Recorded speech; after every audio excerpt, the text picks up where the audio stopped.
வணக்கம். உங்களின் சகோதரி மாலதி பாலன். இன்றும் ஒரு சிறு கவிதை பார்ப்போமா?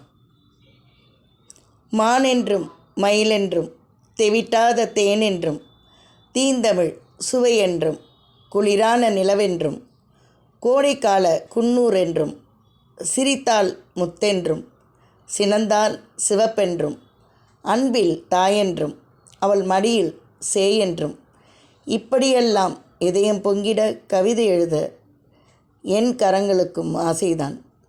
அப்படி எழுதினால் எழுதும் கவிதைதான் அழகாயிருக்கும், கருத்தனைத்தும் பொய்யாயிருக்கும். நன்றியுடன் உங்களின் அன்பு சகோதரி மாலதி பாலன்.